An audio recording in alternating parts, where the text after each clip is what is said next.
Welcome back to the ALC Sidelines Podcast. A great episode for you today. We get to talk with the head coach of one of the most up-and-coming programs in the MCLA, not just the ALC, and that is Coach Brian Houk of West Virginia. Nobody ever talks about West Virginia when it comes to lacrosse, so we're going to dive deep into his roster, the schedule, the culture of West Virginia University, and even some high school lacrosse in one of the most underrated lacrosse high school states for the great game that we so love. Just a couple of news and notes. It's getting closer to the regular season. Some games to highlight already in progress. How about Virginia Tech starting in Division I? They're going to be taking on High Point and North Carolina to start their season. So very interesting where they get two teams in their first year in the MCLA, and we're going to be fascinated to see how that all works out for North Carolina and High Point in dealing with their first real level competition at the Division I MCLA level. Fascinating to see the Tar Heels and High Point get at it. Big game for Tennessee. They get to play Florida, and if you've been paying attention to the MCLA, you know that Florida and the debut of Dylan Hess at Florida, who comes over a three-time All-American in the NCAA, PLL drafted out of Georgetown, gets to make his debut against the Volunteers. Great matchup and kind of the old school SEC matchup, as you would say in other sports. But here it's an ALC meets SELC matchup for Tennessee in their first game. Remember, this was the number one seed in that Southern Division last year, where the Volunteers are hoping to build off of a great season. And then Kentucky, they open their season against the Pitt Panthers. That's going to be interesting as well. We'll see how good the Wildcats can be in their first matchup against Pitt. Division II level also kicking off, UNCW getting to host the Virginia Tech Division II team. So that'll be really exciting as well. Looking forward to that. All right, enough talk. Let's get to the interview portion of this podcast. Let's get to our interview with Coach Brian Houk of West Virginia as we dive deep into what things look like in Morgantown in 2025.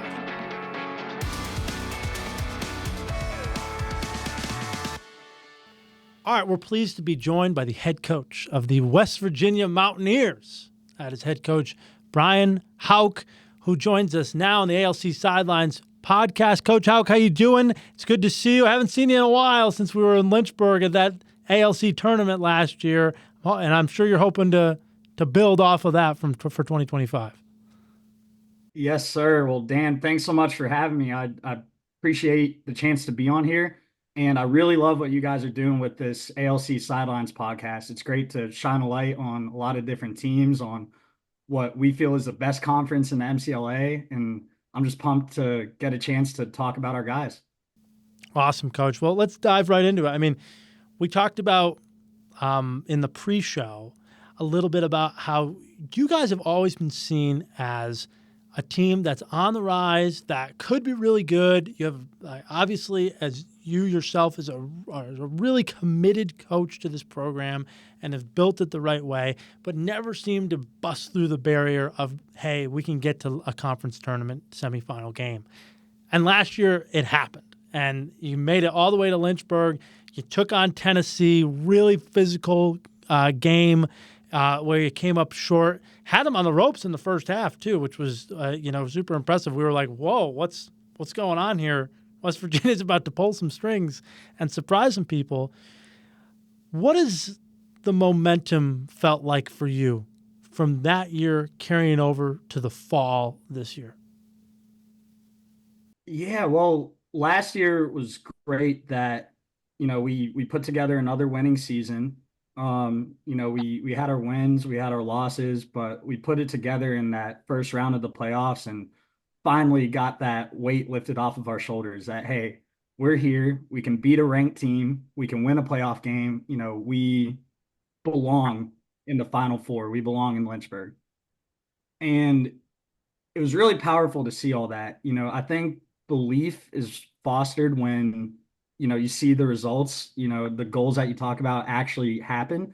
And just seeing that reality, I think, was really big for us and kind of set a new standard for us moving forward that, hey, we expect to be a playoff team every year and we want to take it a step further. We want to make a deeper run the next time. Uh, we want to make it to the national tournament. And once we get there, ultimately our goal is a national championship. So that was really powerful for our team to experience. And it's a huge credit to especially the seniors from a year ago. We were a very senior heavy team, and they were with us for 4 years. They worked real hard. They bought in. They built on the good things from our culture. They worked on the things that needed to be fixed. And over the course of their time, they deserve so much credit for the leadership, the buy-in, the accountability, ultimately the performance they put together. And their example was really good for our guys coming in this year. So, I expect we'll have a lot of new faces contributing with the loss of all those seniors, but that momentum was something that was really meaningful to us, and I expect we'll be back in the coming years. What's the fall been like? What's been the message so far? You talked about, hey, this is expectations have now been lifted. Have you felt like your team has met the challenge this fall? Yeah, absolutely. Fall ball's always one of the most important times of the year, the way I see it. We're kind of establishing our culture, getting the rhythm of practice, kind of figuring out where new guys fit in, where returning guys are going to play their role. And it's just a great time for team building and sets the tone going into the spring. So we put together a super competitive fall schedule. We played against two NCAA D2 teams, an NCAA D3 team. We played against Essex Community College. We played against Kentucky, and we played against a strong nickel team in Navy. And really, the message through all that is we want strong competition. We're not afraid of it. We think it's going to elevate our game. And with that strong competition, we expect to be prepared to beat anyone we face in the spring. And, we're just working hard. We know we're always kind of the underdog. We kind of thrive in that role of being slept on a little bit. And that's something that's really motivating. So we got a lot of young, hungry players ready to step up and just show that, hey, we did great last year with all those seniors, but we're not rebuilding. We're reloading, and we expect to be back in the playoffs this season and, take that the next step further. Speaking to you in the past, you, to me, remind me of just the classic lax rat. I don't sleep. I just watch and breathe and eat lacrosse. Because not only do you coach at West Virginia, but you've been coaching on the high school circuit for a long time too in West Virginia as well. And I mean, how many players do you have coaching on the high school circuit? Because I know you mentioned last year you had guys coaching in high school, you had you coaching in high school and coaching here, and you all come together. When do you find time to do anything else? Yeah, it's amazing. I kept up coaching two different teams as long as I did. So actually at the end of spring 2024, I actually stepped down from my high school coaching role to really dive all into WVU lacrosse. But to that point, for the past several years, I've been coaching on the high school circuit and coaching WVU, working full time. At one point, I was a grad student throughout all that. So no sleep is definitely the epitome of that. And, just dedicating a lot to lacrosse. But, through that, we've built a lot of strong relationships with the lacrosse community within the state. So we get the way I see it with our team, I want to bring in all the best players from West Virginia, whether it's from University High, where I coached, Morgantown High, where Coach Bennett and Coach Hood coach at, and lots of different teams across the state. We got guys from Fairmont, guys from George Washington, guys from the Eastern Panhandle. So we want to bring all those guys in, keep them at the flagship school in our state, and then mix those guys in with all the talented players from the more traditional lacrosse states like Maryland and Pennsylvania and Virginia, Ohio, those places we draw all those guys from. So it's been really cool just forming relationships over the years within the lacrosse community and then bringing them all in to support WVU lacrosse. And we got a lot of homegrown talent here. A lot of people don't see West Virginia as a lacrosse state. And a lot of people are surprised when they see the talent we get. So Jack Gager, our star goalie, he's a great example of just some homegrown talent. And a lot of those guys like to give back too. We've had various guys coaching over the years and just otherwise supporting the high school lacrosse scene. So, you hear grow the game all the time in lacrosse. And I think it's really meaningful to me to do that myself, but also see our guys play a big role in giving back to the game here.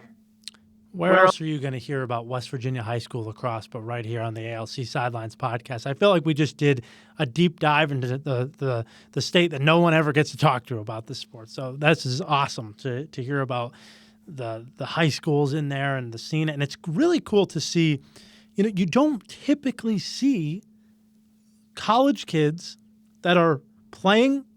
And by the way, this is not an NCAA program, so it's not like it's their full-time thing, but they're playing and dedicating their lives to this sport, paying their way to do it, paying their way through college, and coaching lacrosse on the side. I mean, you truly have kind of a microcosm. Like, if you really are committed, if you really love this game, Morgantown might be the place for you. It feels that way, at least from what I'm hearing from you. Yeah, absolutely. We say all the time we want to make WVU a lacrosse school, and we have a rich tradition of sports here. Our football, our basketball, our soccer, our baseball. There's a lot of good things happening in the sports scene in Morgantown, but we want to show people, hey, we got a good lacrosse team too.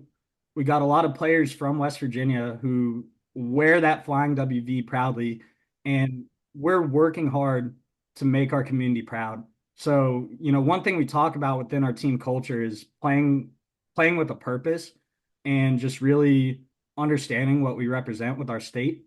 And there's a lot of passion that comes with that.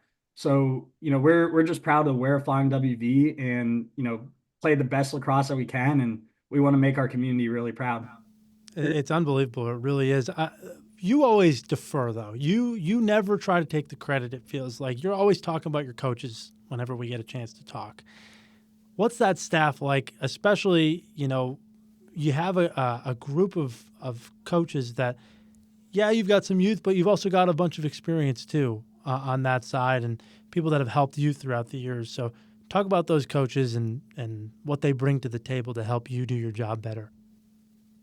Yeah, absolutely. It's certainly it takes a village. It takes a strong staff and strong community to really build a program and take us to where we want to go. And it starts with our player leaders and all that they've done to buy in and elevate the team. But we'd be nothing without our dedicated coaching staff as well. And I think we can't talk about staff and coaching without talking about Dr. Jim Mills. He is he's the voice of the Mountaineers. He is the heart and soul of our not just the voice. He is the very loud voice of the. If you ever watch a West Virginia lacrosse game on YouTube, you know exactly who Jim Mills is. It's unbelievable. You go ahead. You know better than I do. Many, many opposing goalies have seen the red in the Mothman's eyes. I have so many good things to say about Dr. Mills and what he's contributed to our program. Back when I was playing for the team in college, he, was coaching and was our faculty advisor and, really just came into the program wanting to do anything he could to uplift and grow and support the team.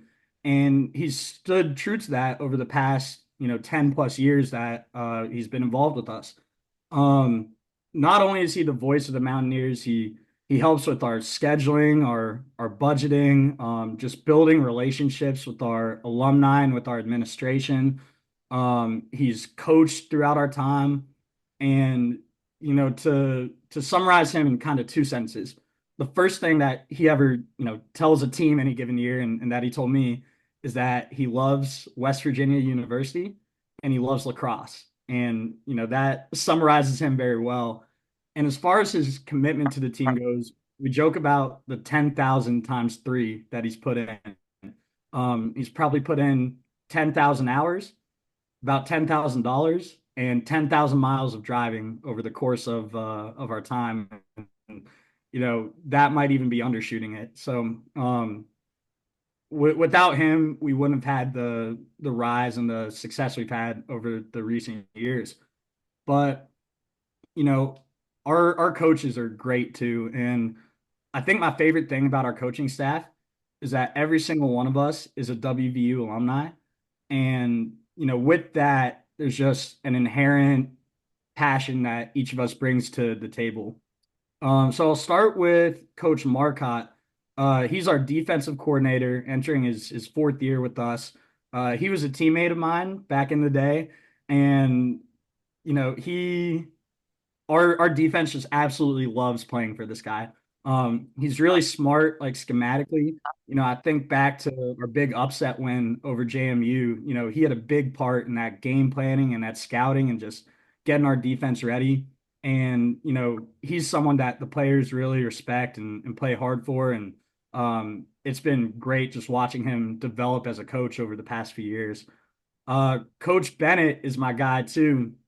So he's entering his third year as our offensive coordinator, and we have an interesting relationship. So throughout my time coaching at University High, he was and still is the head coach at Morgantown High, who's our crosstown rival. So the past 3 years, we've been on the same sideline coaching the Mountaineers, and at the same time, we always know we have to play each other in the big game and kind of be adversaries for those few hours. So I joke that we're friends 364 days of the year, except for the Mohawk Bowl day. Um, but Coach Bennett's my guy. I really respect his offensive mind. He's got a lot of great schemes. He's certainly a players coach. He preaches unselfishness all the time, and he's just got those guys really believing in our offense. So I always respected him as an opponent, but then once we got to coach together and really got to see the way his mind works when it comes to lacrosse, it took it to a whole new level of respect. And I think going into our third year together, a lot of that chemistry is really starting to show on the field. And then lastly, our face-off coordinator, Coach Hood. He's the face-off coach at Morgantown High with Coach Ben as well. And it's great that we have Coach Hood because admittedly, I do not know very much about face-off technique and, really fine-tuning those details to where they need to be for success at the college level. And Coach Hood is probably the most knowledgeable face-off guy that I've ever met in my life. And he always puts together great game plans. He's really tactical. He has those guys playing tenacious. He really emphasizes tough, gritty wing play. And our guys really believe in him too. So with that whole staff together, I think, provides consistency and leadership for our team. We got our guys really believing in us, and I think that's one of our biggest strengths that has us prepared to succeed this year. It's a really exciting time in Morgantown as we're talking to Coach Houk. Coach, let's talk about the roster for 2025. Obviously, losing your top 2 point getters is tough with Will Stone and Brock Altland, but you do have a lot of guys coming back that were all conference players. A Justin Densberger, a Jackson Smith, who I assume will lead a lot of the offense this year once again. But you also are excited about some transfers. I mean, you've got a couple of transfers from the NCAA level, the D3 schools. I know you're really excited about your new defenseman from Long Island that we've gotten a chance to chat about a little bit. Talk me through the roster. What's it look like? And on top of it, getting a goalie back too doesn't help at all, like Jack. So that helps a lot, actually.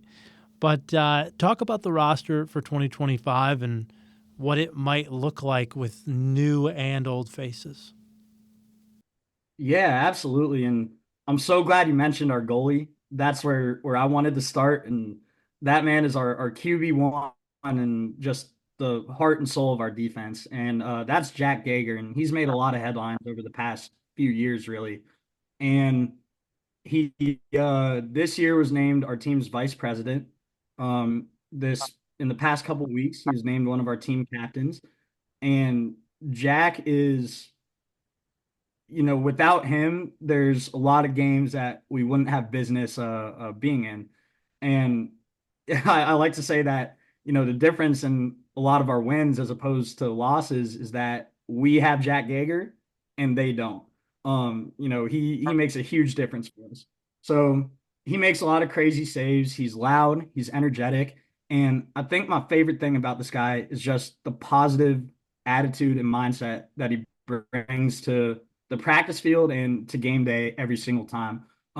He does a great job of holding his teammates accountable and almost coaching them up on the field without like degrading them or bringing them down. He's someone who uplifts people, and when he's on the field, the change in energy is palpable. So he's a big reason we're going to succeed this year. Going into his senior year, we expect him to make a lot of headlines. And to be quite frank, we felt he got snubbed as far as the all conference list goes. We thought he should have been higher up there. So that certainly puts a chip on his shoulder. And, he's ready to prove to the world that he's one of the top goalies in the MCLA. And so it really all starts with him. As far as offense goes, our new team president this year, Jackson Smith, he's a name that's been mentioned a lot as well. He's our team president. He was also recently named a team captain for the second year in a row. And you're absolutely right that a lot of our offense is going to be led by him. So at this point, it's no secret, that he's one of our top guys, especially as far as returners go. And Jackson does a really good job of knowing when he's got to be that guy who's going to go to cage and get a goal and just make a big play, or knowing when to kind of take a step back and facilitate for the guys around him. He's another guy who's just a super hard worker, very, very positive, strong leader. Everyone respects him.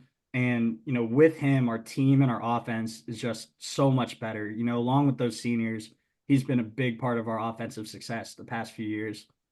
So really, really those two lead the way.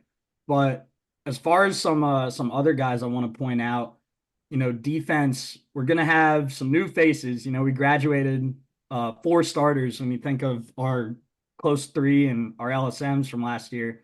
But we got a lot of guys we've been developing who I'm excited for. So guys like our junior Sutton Taylor, West Virginia guy from the Eastern Panhandle. I think he's going to play a big role this year. Guys like Justin Bonneck from Philadelphia, I think he's going to play a big role. Our newly named team captain, Niall Bajwa. He's been kind of a reserve LSM the past couple years, but we expect him to step into a big role this year. And then you mentioned our guy, big number 44, Mike McCormick. He's a transfer from Nassau Community College up in New York, and he's came in and made an immediate impact. Just physically a big dude, very intimidating for opposing attackers, but he's a guy who came in, just did everything right, super humble, super hardworking, super coachable. And, he's a guy who's got experience playing at a high level. And so we're really grateful to have him transferring in.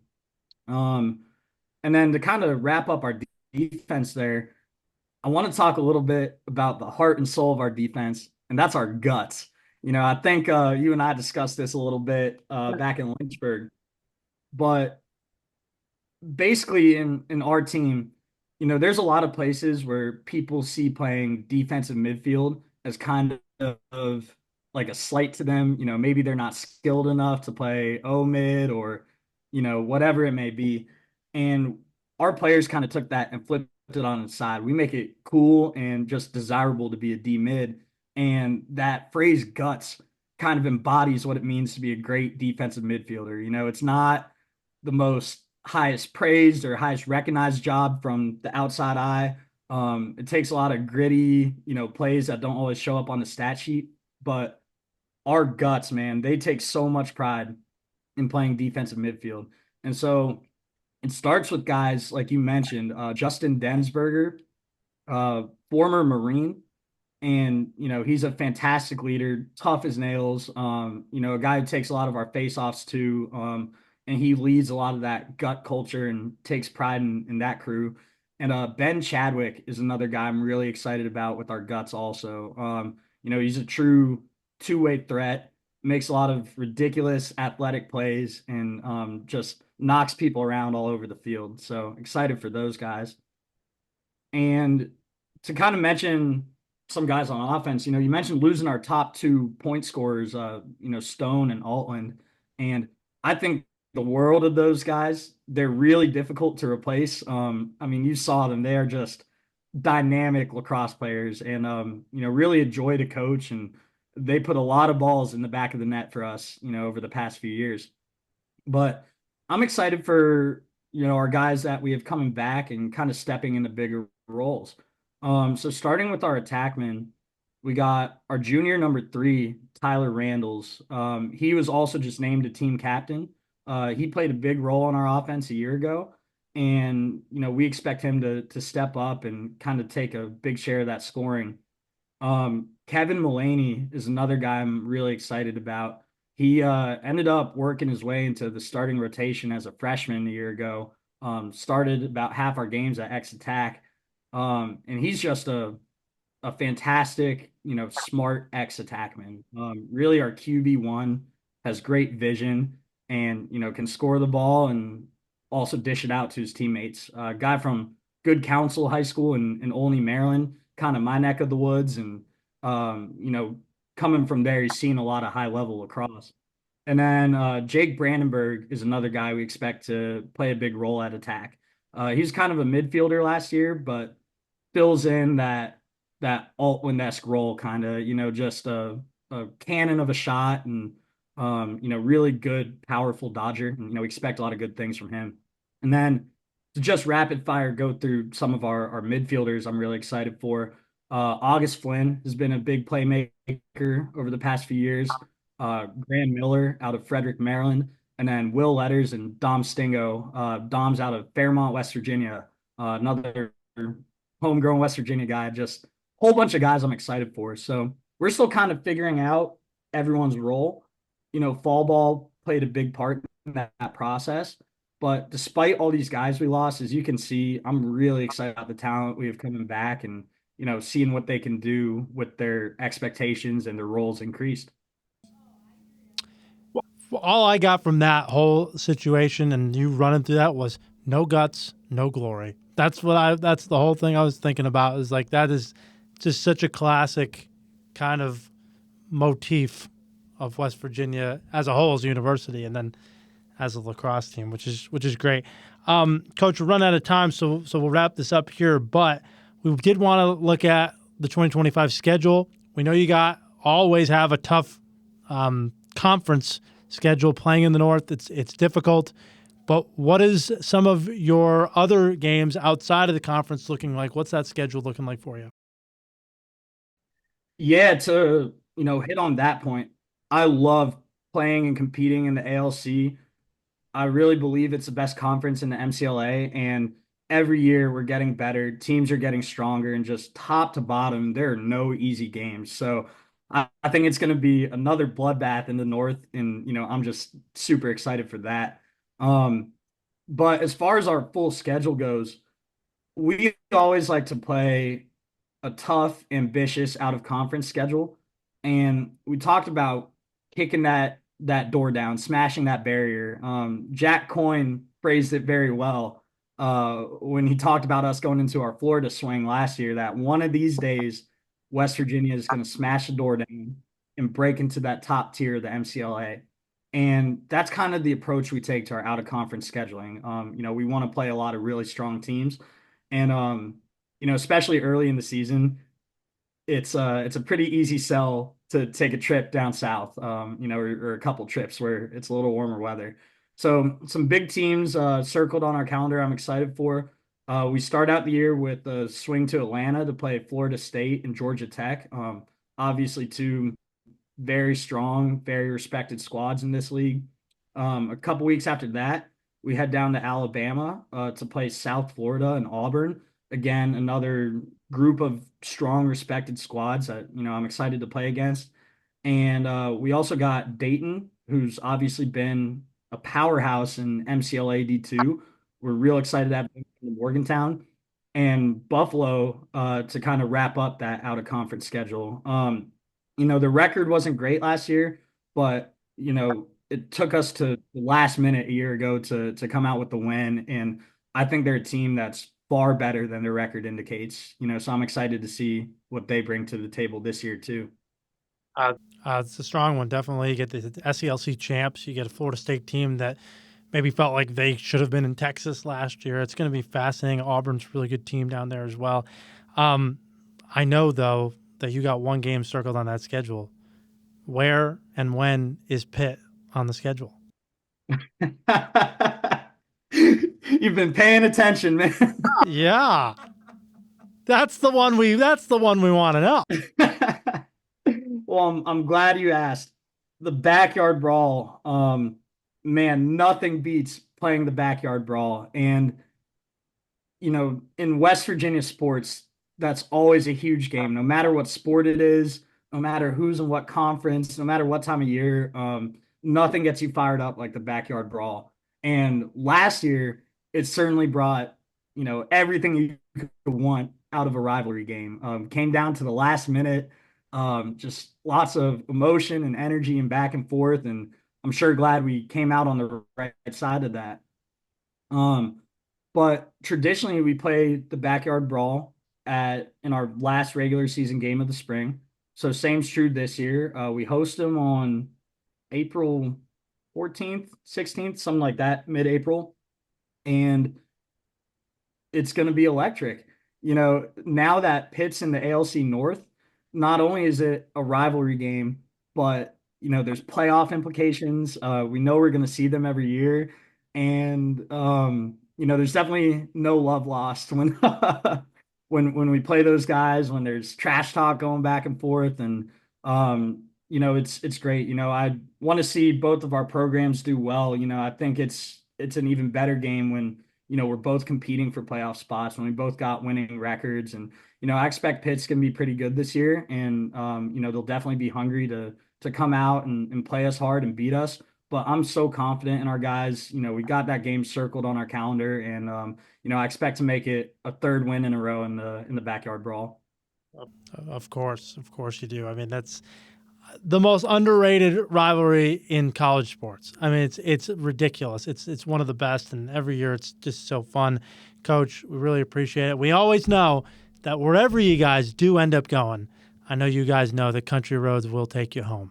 So we appreciate you. Thank you so much for joining the ALC Sidelines Podcast, and hopefully we'll see you in Lynchburg in 2025. Yes, sir. Pleasure as always, Dan. And again, thanks so much for having me, and all that you and your crew do to, just shine a positive light on our league, on our conference, on our players. And it really means a lot to everyone who gets to see this. So thanks again, and keep doing what you're doing, man. Can't wait to see what's next. Appreciate it, Coach. God bless. All right. God bless. All right. Yeah. Thanks. Take care. Our thanks to Coach Houk, as always. I mean, just an unbelievable lacrosse advocate that we have here at the ALC. And again, a team that's on the rise, trying to build off of that run to the ALC tournament just a year ago. You can follow West Virginia Lacrosse at WVMLax on Instagram, and you can follow us on Instagram as well at Atlantic Lacrosse Conference, and also on X at Atlantic LC. And of course, watch every episode of the ALC Sidelines Podcast on the ALC Sports Network page on YouTube. I'm Dan Zumpano. It's another edition of the ALC Sidelines Podcast wrapped up. We'll see you next time.